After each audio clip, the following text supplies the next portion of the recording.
Ang nakaraan. Makikitang gumawa si Pangulong Violet ng ilang hiwa gamit ang kanyang espada. Pinagpuputol niya ang mga sel nito at pinagpira-piraso ni Pangulong Violet ang kanyang katawan, hanggang sa hindi na makita ang Blood Queen.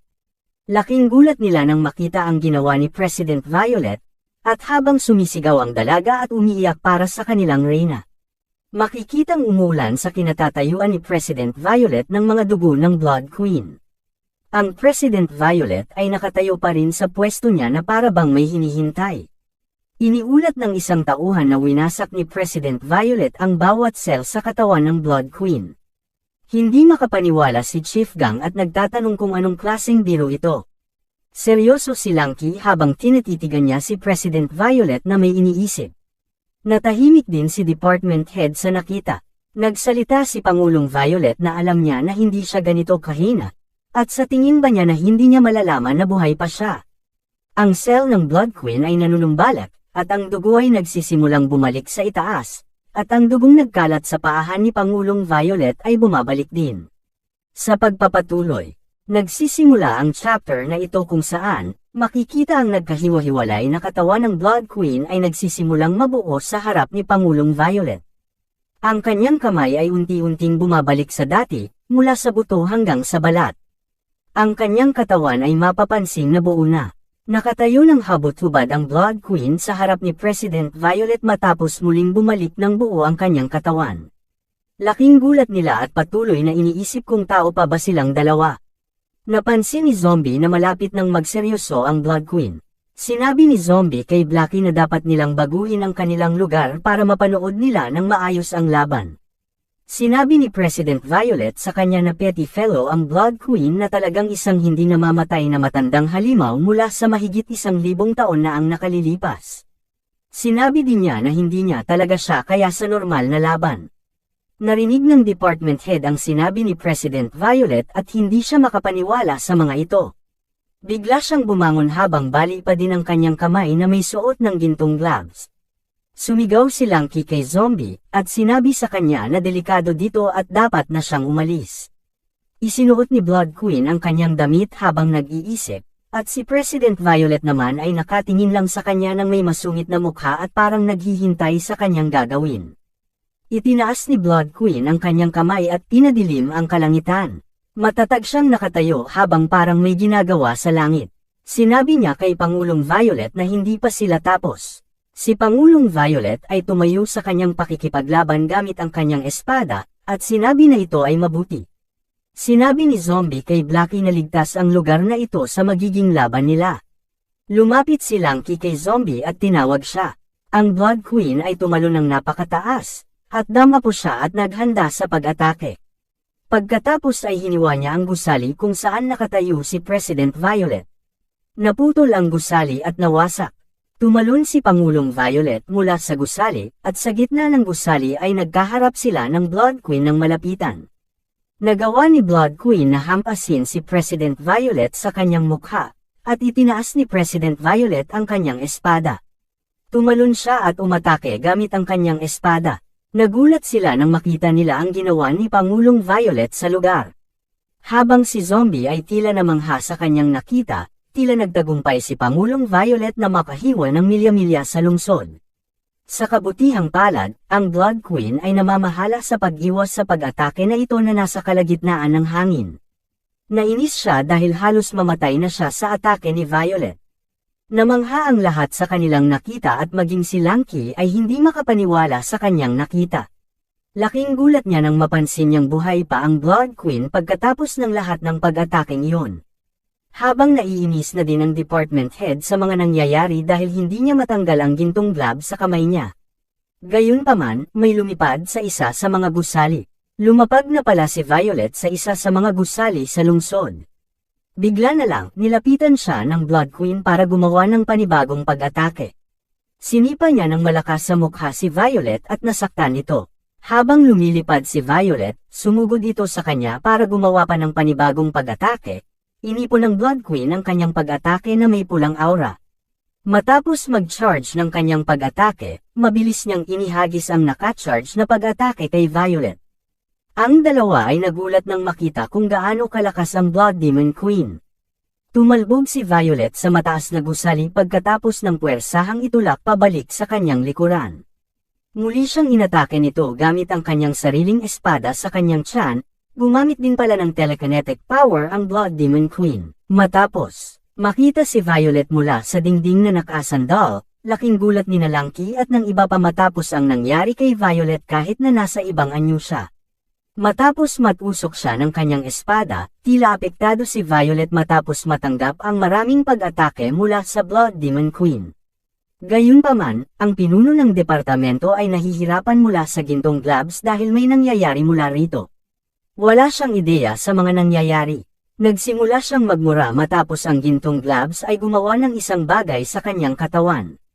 May narinig siyang boses na nagsasabi na hihiramin muna ng nilalang na ito ang kanyang katawan. Nagpanik siya dahil wala siyang ideya kung sino ang kausap niya kaya agad niya itong hinanap, at hindi siya makapaniwala na may nagawa siyang imposible.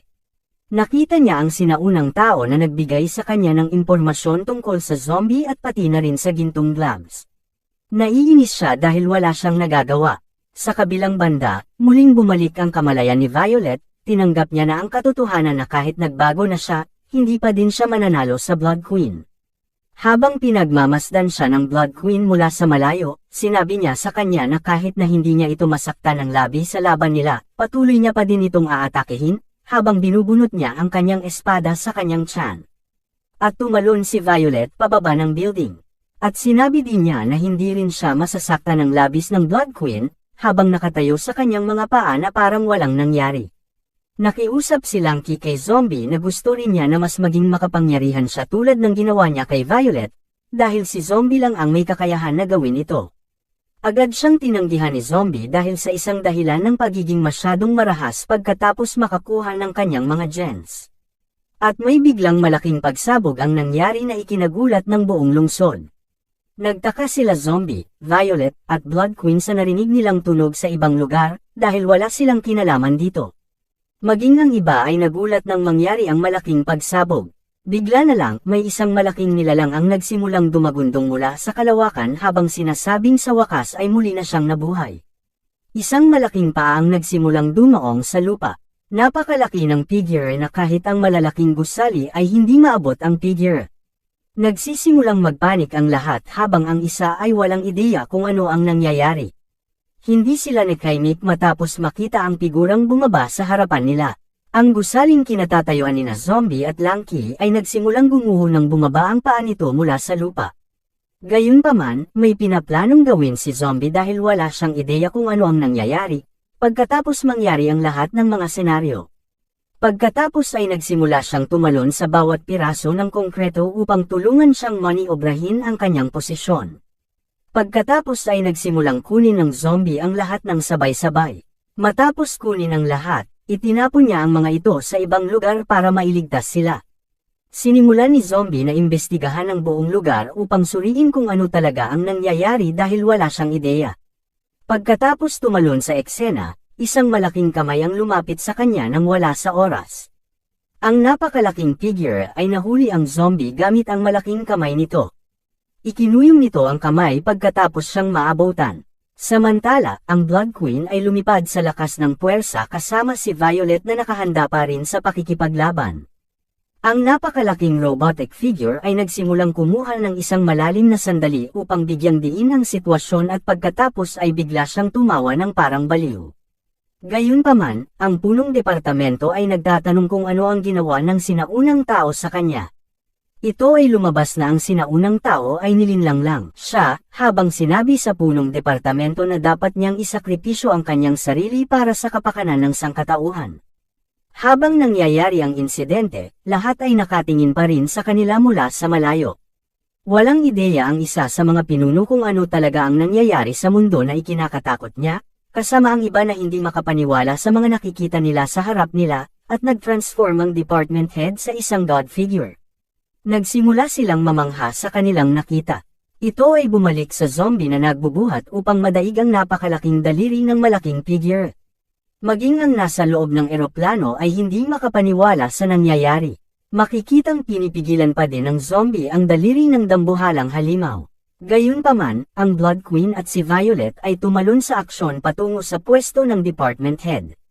Nagsimula silang gumawa ng isang hakbang upang maglunsad ng pag-atake sa kanya kahit papaano, dahil sa makajos nitong kapangyarihan, nagagawa nitong harangin ang kanilang pag-atake gamit ang malakas na panangga. Biglang may lumipad papunta sa kanila, bigla silang pinalibutan nito at nakuha silang bihag na dahilan sa hindi sila makagalaw. Ang sinaunang tao ay nagpahayag ng katapangan nila dahil sa nagawa nila siyang salakayin, nina Violet at Blood Queen ng walang alinlangan. At bumalik sa kabila na ang malaking robotic figure ay nagsisimulang sumilip kay Zombie habang hawak niya sa kanyang daliri, at parang may nararamdaman siyang may kakaiba sa kanya, at makikitang lumabas na naman ang pangalawang anyo ni Zombie. Inikot ni Zombie ang kanyang buong katawan para magkaroon ng puwersa. Habang iniikot niya ang kanyang buong katawan, nagsimulang umikot kasama niya ang malaking robotic finger, gumapang ito sa katawan nito kaya napasigaw siya sa sakit. Nakatitig ang sinaunang tao sa ginagawa ni Zombie.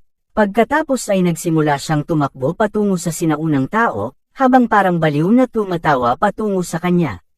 Biglang sinubukan siyang pigilan ng figure gamit ang malaking kamay nito.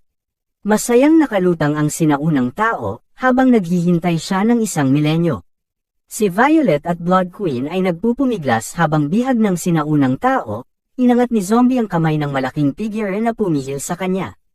Nagsimulang hamunin ng sinaunang tao si Zombie para sa isang rematch, at hiniling sa kanya na ipakita ang kanyang tunay na anyo. Biglang nag-transform ang Zombie sa anyo ng tao habang nakatitig sa sinaunang tao. Natahimik sandali si Zombie at nag-iisip. Bigla niyang itinaas ang braso nito gamit ang isang malakas na puwersa. Nabigla ang Blood Queen nang makita niyang inangat ni Zombie ang isang hindi kapani-paniwalang puwersa. Ang robotic figure ay magsisimulang maglansad ng isang napakalakas na pag-atake. Samantala, ang sinaunang tao ay nagmumura sa Zombie dahil sa mababang pagtingin sa kanya, tinitingnan niya ang sinaunang tao na parang may pinaplano. Habang natatakot silang kinang makitang nag-aaway ang mga halimaw na ito. Gayunpaman, ang Zombie ay nagsimulang tumakbo muli patungo sa sinaunang tao. Ang sinaunang tao ay nagsimulang tumawag ng isang hukbo. Nagpatawag siya ng iba pang robot para lumaban kasama niya laban sa Zombie. Nahiya ang mga pinuno matapos mapagtanto na napakalakas ng teknolohiya ng mga sinaunang tao, at para silang mga taong kuweba sa harapan nila. Sa kasamaang palad para sa sinaunang tao, ang Zombie ay madaling namamahala upang sirain ang mga hukbo ng robot ng walang kahirap-hirap.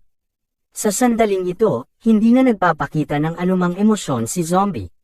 Marami pang mga robot ang ipinatawag para labanan ng Zombie. Pagkatapos ay nagsimula siyang sumugod patungo sa mga robot na ito. Sa isang suntok lang, napatay niya ang lahat ng robot na humaharang sa daanan niya. Dahil sa malakas na suntok na ginawa niya, nagawa rin niyang maglanding ng puwersa na naging dahilan ng pagkawasak ng kalahati ng katawan nito. Ang sinaunang tao ay patuloy na tinutuya si Zombie na gamitin ang kanyang buong lakas, sa pag-aakalang mababa pa din ang tingin ni Zombie sa kanya. Bukod dito, nagsimula siyang magpatawag ng isa pang grupo ng mga malalaking robot. Nagsimulang magpanik ang lahat nang makita nila ang isang grupo ng mga malalaking robot, na tinawag ng sinaunang tao. Sinabi nila na ito na ang huling gabi bago ang katapusan ng mundo. Gayunpaman, mukhang kalmado pa rin ang Zombie pagkatapos ang lahat ng mga bagay na nangyayari. Dahil doon, nagsimulang magalit ang sinaunang tao dahil hindi pa rin ginagamit ni Zombie ang kanyang tunay na anyo, hindi katulad noon sa huling laban nila bago siya namatay. Laking gulat nila nang makita si Zombie na nilapitan ng isang kamao ng napakalaking robot. Ang malaking kamao nito ay tumama sa Zombie. Nagdudulot ito ng napakalakas na hangin na nagpapalipad palayo sa lahat. Ang Zombie ay tumalsik dahil sa napakalakas na pag-atake ng robot na naging dahilan upang mapunta siya muli sa buwan.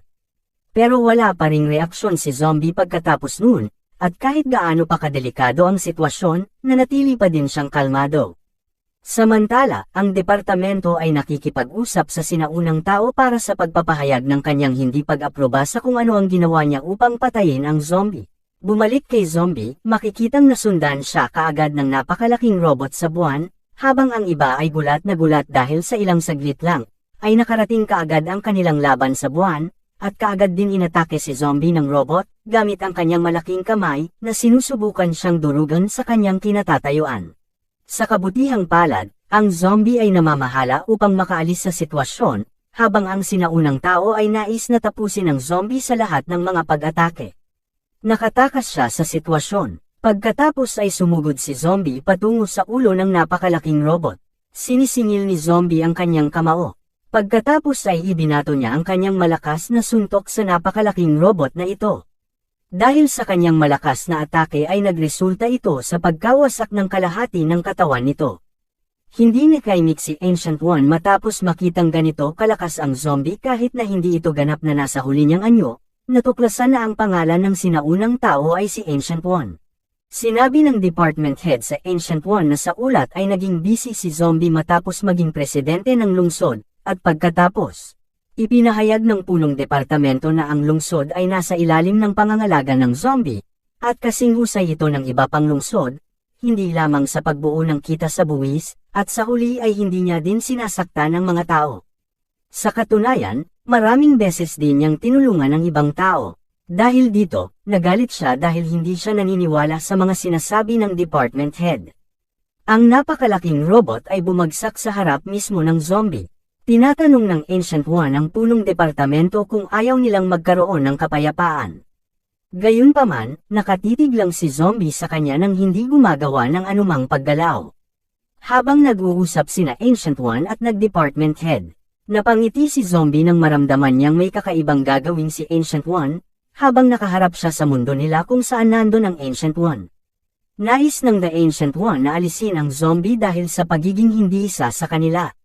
Biglang nakita nila ang napakalaking robot na nagre-regenerate sa katawan nito at may bagong material ang pumapalit dito. Nagbabago ito bilang banal na kaparusahan at ito ay nagiging mas malaki pa na may banal na espada sa loob nito. Maraming divine robot ang papalapit sa Zombie mula sa buwan. Ibinaon nila ang kanilang espada sa buwan, at biglang nakuryente ang Zombie dito. Si Zombie ay mukhang malubhang na pinsala mula dito. Bigla na lang siyang nagsalita tungkol sa kahulugan ng lakas. Sinabi niya na dahil lang sa mas malaki sila at mas marami, hindi ibig sabihin ito na mas malakas na sila kaysa sa kanya, habang naglalakad siya papunta sa kanila. Nagulat si Ancient One habang sinubukan siyang lapitan ng Zombie, at ginawa ni Zombie ang pagpitik niya ng daliri, na nagreresulta ito sa malawakang pagkawasak ng lahat ng mga divine robot. Kasabay nito, isang shockwave ang nangyari sa buwan. Napakalakas nito na kahit sa mundo nila ay umabot ang shockwave mula sa snap na ginawa ni Zombie.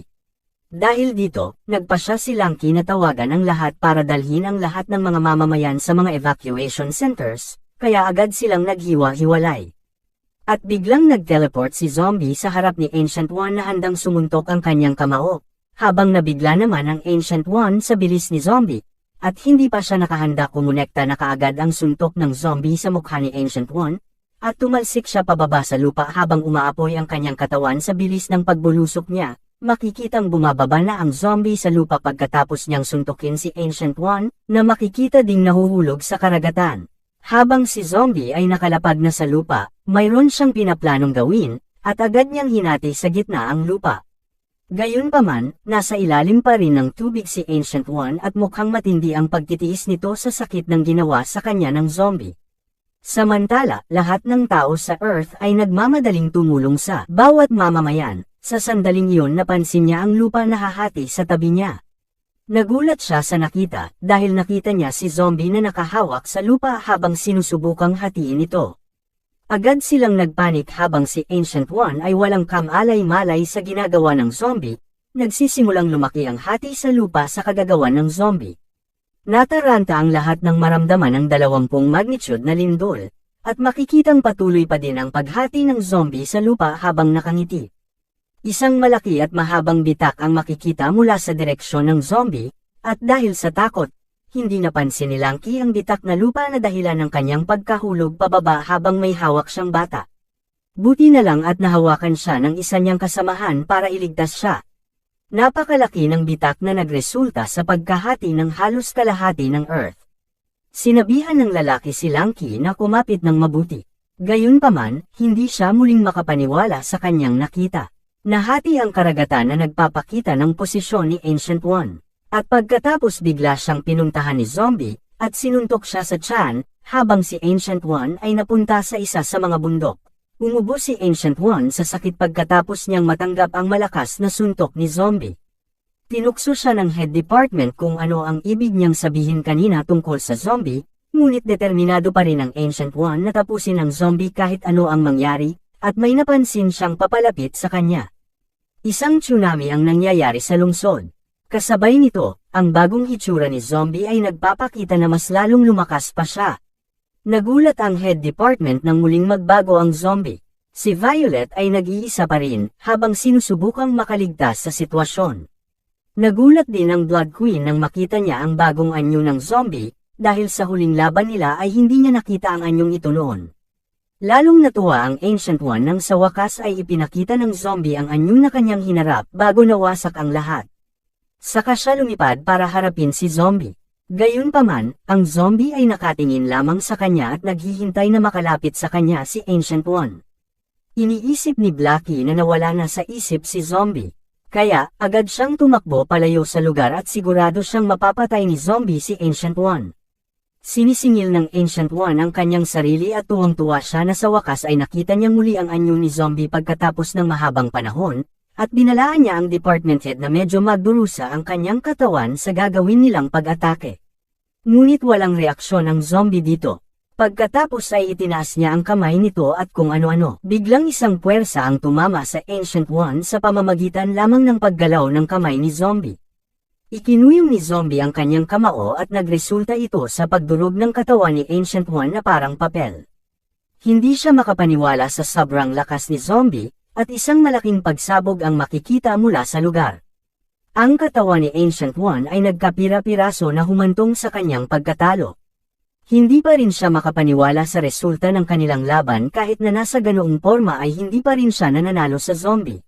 Sa wakas, ang tunay na katawan ng department head ay nakalaya na, ngunit sa kasamaang palad ay nagkaroon siya ng butas sa kanyang tiyan. Sumilip ang mga pinuno sa kanilang binocular. Nakita nila ang sitwasyon ng department head kaya inakala nilang patay na ito. May naalala si Blackie na ipinangako nila sa kanilang sarili na hindi kailanman nila ipapahamak sa kanilang mga kamay ang sibilisasyon ng mga tao. At bumalik kila Zombie, pinitik ulit ni Zombie ang kanyang daliri, ipinasa niya ang kanyang DNA, at biglang namuo ang dugo sa katawan ng department head.